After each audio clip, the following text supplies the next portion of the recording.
smallmouth like? They should. They should.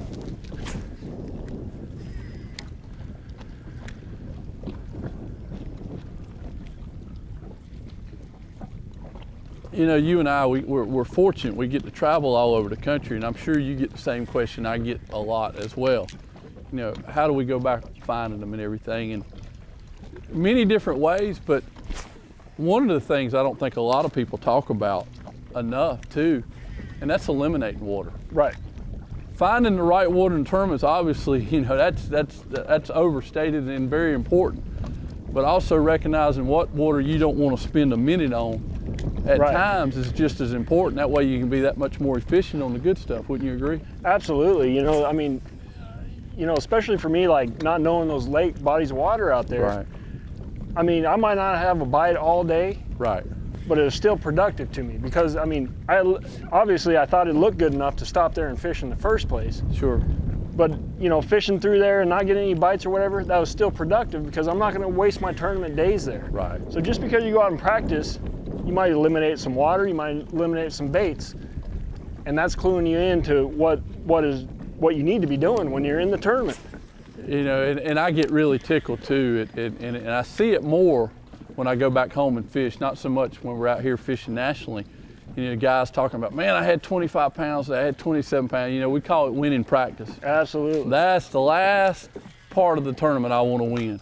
If I get that many bites, I've screwed something up. I have completely messed an area up. Exactly. I mean, that's what we did earlier. You know, we got into an area and had a couple good bites, left it alone, didn't even make another cast. There's no sense in beating them up. I can't emphasize that enough. And, you know, same thing you just said. All my buddies around here locally, man, Monday, Tuesday, I had, you know, 24 pounds. Oh my gosh, they were biting. And then the tournament time, I don't know what happened. They just stopped biting. It's like, man, you caught them all, man. There's only a few lakes that we go to that it really seems like they're unlimited. You know, I give you an example, and you'll probably agree with me on that, like a falcon. Falcon. The one time we were at Clear, it seemed like we caught them when they were really moving, but that's such a rarity. Right. That's absolutely, that's an exception, not the rule. And you can booger up I've seen many people mess up the winning stringer in practice. Oh, absolutely. Absolutely.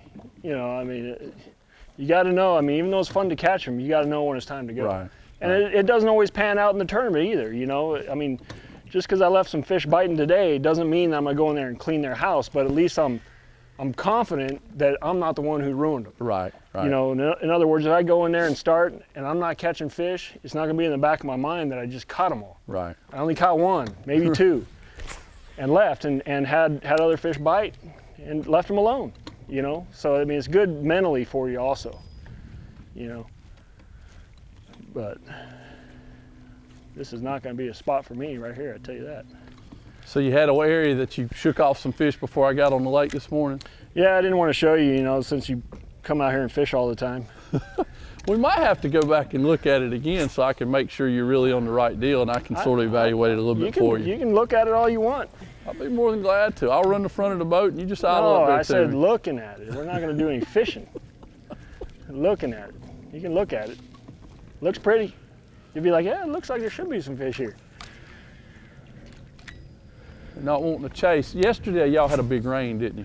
Yeah, yesterday, well, actually for the past 3 or 4 days, and then, you know, now we got this high pressure system, no clouds.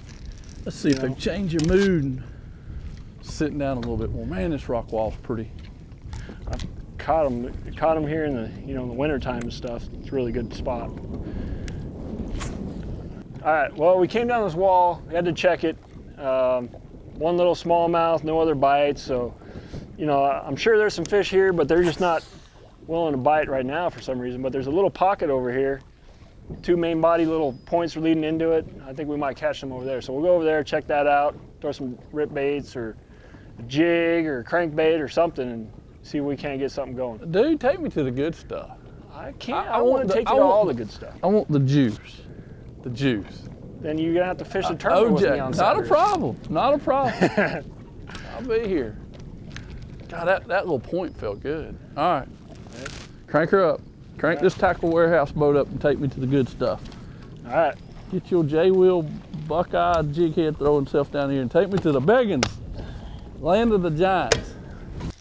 Had a little bite, didn't you?